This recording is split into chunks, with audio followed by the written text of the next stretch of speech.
En el programa de esta semana desvelaremos el secreto que encierra esta figura geométrica, el cono de Apolonio. En él nos vamos a inspirar para recorrer el territorio de la provincia de Valladolid y encontrarnos con personajes que han hecho de su ingenio y de su oficio toda una revolución en el medio rural. Poco podíamos imaginar que en la pequeña aldea vallisoletana de Casasola de Airón, el célebre Apolonio de Perga, descubridor de las curvas cónicas, encontraría un admirador de su obra 2000 años después. El tornero artesano Francisco Treceño ha irrumpido en el mundo de la ciencia construyendo la réplica exacta del cono diseñado por Apolonio, uno de los padres de las matemáticas, junto a Pitágoras, Tales de Mileto e Euclides. El trabajo de Trece es demandado hoy por universidades, museos y centros científicos de medio mundo. El viejo taller de aventadoras de Liborio Villar ha recuperado el esplendor del pasado gracias a un arqueólogo que descubrió la fuerza de la madera y la energía del torno. El arcón de esta semana comienza en Casasola de Airón. Trece nos recibe a las afueras de su pueblo.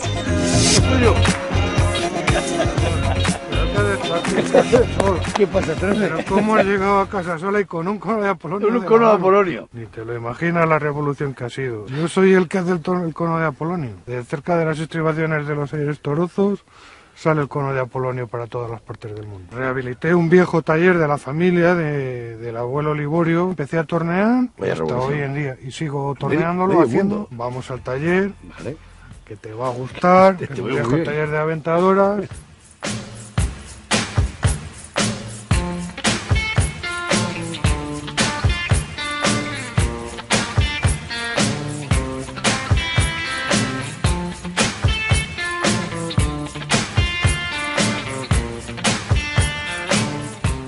Este es un lugar que forma parte de la historia reciente de esta región. Y lamentablemente solo queda porque aquí en Casasola hubo hasta 18 fábricas como esta. Visto con la perspectiva de hoy, eran verdaderos trabajos artesanos, ¿no? Era un trabajo artesanal. Si a eso le sumamos los majuelos, la uva que tuvieron, era un pueblo de 6.500 habitantes. De 6.500 a los 300 que tenemos ahora, fíjate el cambio, ¿no?, que pegó en la década de los 70. Era como se trabajaba en el siglo XIX, de naves de 100 metros, ¿no?, y todas funcionando y trabajando así, tanto para curtir cuero, para trabajar el tejido, para trabajar la madera, para trabajar todo, ¿no? Casasola es el pueblo de las aventadoras. De hecho, es que yo creo que hasta en la Wikipedia lo pone que Casasola es el pueblo de las aventadoras.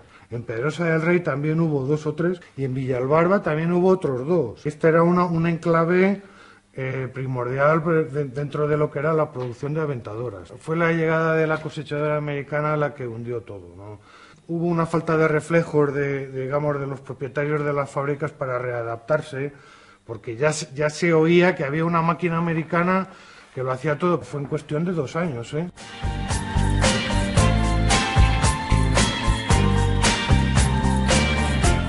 Este es el sistema de poleas decimonónico, típico de la industria de este país y de parte de Europa del siglo XIX, inicios del siglo XX, ¿no? Todas las máquinas van a funcionar con un único motor de 3 caballos. Ahora van a parecer que están funcionando, pero están en punto muerto. Luego vamos a hacer mediante un engrane, pasar de la polea loca, que se llama, a la polea fija. Esa ya le mete la fuerza a la máquina y arrancamos un taladro, si tenemos que taladrar, arrancamos el esmeril, la esmeril de afilar, el de desbastar, la cepilladora. Esto era su sistema original, ¿eh? Quiero decir, las llaves de corte típicas, los fusibles antiguos, el guardamotor. Si fallaba una fase, se encendía una lucecita y el primer operario que estaba más cerca venía y soltaba el motor para que no se queme. Viniendo la luz trifásica a 380, yo estaba torneando, venías deprisa o había un enganchón de una correa y había que venir a pararla. Claro, ¿qué ocurre? Que oye, a 380 tú haces así y te quedas aquí electrocutado. Es muy bonito, tiene su valor histórico, pero ya lo pasé a un arranque moderno. Ahora, cuando lo arranque, no te asustes porque esto va a ser un ruido ensordecedor, ¿eh? Aquí eran horas y horas con el motor, todo funcionando, todas las correas, todo moviéndose. Ibas al taladro, dabas el taladro, te venías a la cepilladora, hacías cualquier cosa en el regreso. Así era funcionando constantemente. Estoy deseando conocer la sintonía de los años 30 en Casasola. Tú porque lo oyes poco. Yo últimamente ya me pongo los cascos de protección como en las obras, porque muchas horas cansa un poco.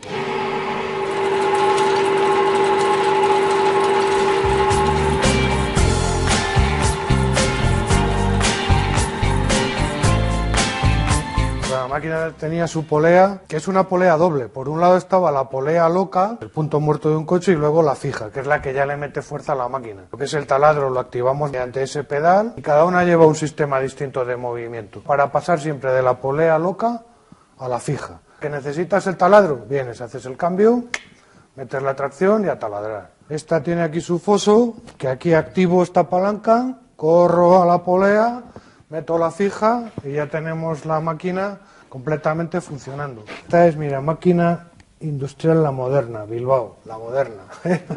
Toda de hierro fundido. Son cucadas que ahora es difícil de encontrar, la que se usa toda la vida en la carpintería. Y al final la que me saca de los apuros es la vieja, ¿sabes? Es la de toda la vida de aquí del taller.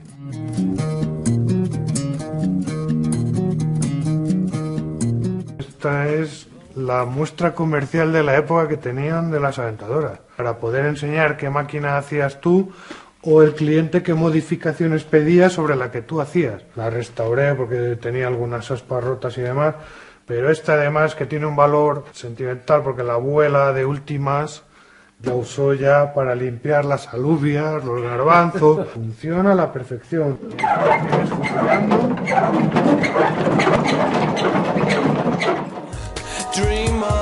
Dejamos por el momento al arqueólogo tornero, que nos recibirá luego destapando el enigma del cono de Apolonio en su taller de Casasola de Irón. Nos espera Francisco Treceño, el arqueólogo tornero, quien nos desvelará la trascendencia de su cono de Apolonio. Entramos en un mundo de curvas, en toda una clase de matemáticas, de astrofísica, pura ciencia, que sirvió al mismísimo Newton para estudiar los procesos de la mecánica celeste. Estad atentos, porque lo que Trece nos va a contar nos recuerda a Hipatia en la película Ágora, cuando se sirve del cono de Apolonio para sugerir que las órbitas de los planetas podrían ser elipses. Treceño nos despieza su cono de Apolonio y nos introduce en un escenario de círculos, elipses, parábolas e hipérbolas. Disfrutaremos con el movimiento de sus pirindolas y el enigma de sus paradojas. 13. ¿Quién fue Apolonio? Apolonio fue un geómetra del siglo III a.C. Sus coetáneos y la gente que vino después, que estudió la geometría, le denominaban el gran geómetra. Fue el que estudió en profundidad las cónicas. Gracias a él debemos la denominación de la elipse, la hipérbola, la parábola, que son las secciones que se obtienen al cortar un cono. En la película Ágora de Amenábar aparece el cono de Apolonio, en Alejandría. Hipatia, aunque es muy posterior, porque es del siglo IV ya después de Cristo, hizo un estudio sobre las secciones cónicas de Apolonio. La película, para darle un poco más de grandilocuencia, se hace suponer que Hipatia ya preveyó los movimientos elípticos de los movimientos gravitatorios, ¿no? Pero la relación es que ella fue una gran estudiosa de los estudios de Apolonio de Perga. 13. ¿Qué es el cono de Apolonio? El cono de Apolonio es un cono que al cortarlo van apareciendo las secciones cónicas. Se dan en matemáticas, en topología, en ingeniería, en arquitectura. Son formas que han convivido con nosotros desde siempre. En la base ya tenemos lo que es el círculo, un cono lo cortamos y y tenemos la circunferencia. Damos un corte oblicuo, tenemos la elipse. Luego tenemos la hipérbola y luego tenemos la parábola, paralelo al eje del cono, a la generatriz, y que corta la base. Elipse, parábola, hipérbole son términos literarios. De hecho, tú ya has tirado a decir hipérbole, porque te suena de escribir y de usar la figura retórica que es la hipérbole. La hipérbole tiene su correspondencia en el cono con la hipérbola, es una exageración. Claro. Con respecto al eje del cono es el ángulo exagerado. Y luego tenemos la elipse, que en literatura tenemos la figura retórica de la elipsis. ¿Cuándo se cursa en tu vida el cono de Apolonia? En las Navidades de 1999 estaba yo preparando la Feria de Artesanía de Navidad de Valladolid y en el foro de la Asociación Ibérica de Torneros Artesanos de Madera, ITAM, entró un chaval preguntando que quién podía hacerle ese cono porque no lo vendía nadie. Me pareció una pieza fascinante por la dificultad, por lo bonita que es, por las curvas que hay. Y según llegué tenía un trozo de castaño que me daba las medidas que yo había ya un poco pensado. Me puse a hacerlo. Yo no sé por qué, eso es una pieza que me dio una cosa y he dicho, y lo he hecho. Hacer un cono me lleva más de un día. Los conos de Apolonio de Casasola, cuando salen al exterior, ¿a qué países llegan y quiénes son los que te lo piden? Pues prácticamente a todo el mundo, ¿eh? Sobre todo gente que está relacionada con la docencia, ¿eh?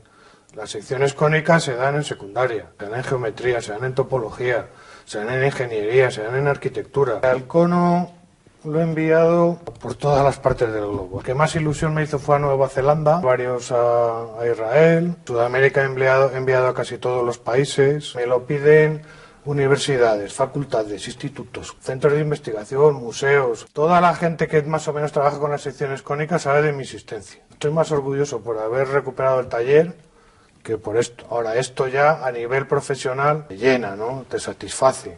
Amigo 13, ¿qué ha supuesto para ti el encontrarte con el cono de Apolonio? Pues la superación de un reto y una liberación, porque yo he podido por fin trabajar aquí en el taller, vender desde el taller, todo a través de internet, y quitarme un poco la angustia y el agobio que tenemos casi todos los artesanos cuando tenemos que ir a una feria de artesanía, ¿no?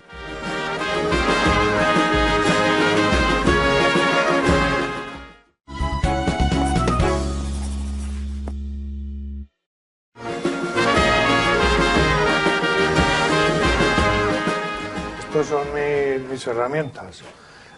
Este es el torno JM, la última marca de tornos que se hacían aquí en España, José María Lluró, que coincidió el cierre también con el declive de las aventadoras. Ese ya se me quedaba demasiado pequeño, ya me compré este otro más nuevo. Voy a coger una rama de madera de aligustre y voy a hacer una pieza. ¿Tú sabes lo que es una pirindola? Algo de baile, ¿no? Bueno, pues ahora vas a ver lo que sale de aquí. Bueno, Javier, ahora de una rama de aligustre te voy a hacer una pirindola. Cualquier cuerpo, un rectángulo, un cuadrado, ahora cuando le ponga yo a 3000 revoluciones por minuto, se convierte en un sólido de revolución, ¿eh? Cada corte que yo dé con la agulla vas a ver cómo van saliendo formas geométricas, curvas,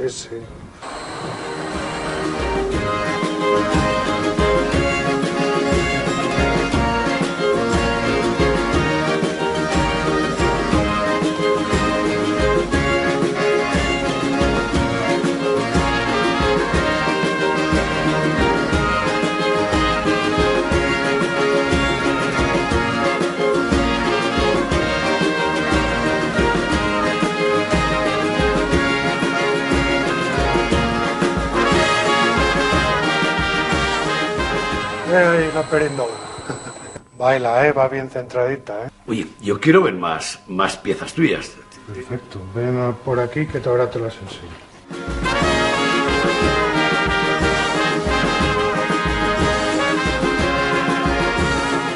Javier, ya por fin me he quitado la funda del mono, porque el mono va dentro. Aquí, bueno, pues ves un poco el surtido de productos que hago. Todo lo que se puede elaborar en un torno lo torneo. Los cuencos, que es una pieza muy útil porque sirve para todo. Figuras geométricas que suelen pedir para institutos. Los cálices, que esto también me lo piden mucho, por ejemplo, Pues cuando van a hacer misas campestres. Y ahora me están encargando pues agujas de tejer de todo tipo. Piezas de ajedrez, hago unas rinconeritas, baldas. Trillo, como es de aquí, siempre me ha gustado trabajarlo, vamos. Ahora te voy a enseñar una cosa que ni te imaginas. Son pajaritas, pero de vestir de caballero. Esto se ha puesto muy de moda gracias a un par de jóvenes americanos que se pusieron a hacerlas, tuvieron la suerte de que se pusiera una un jugador de la NBA y otra se la puso Johnny Depp y a venderlas.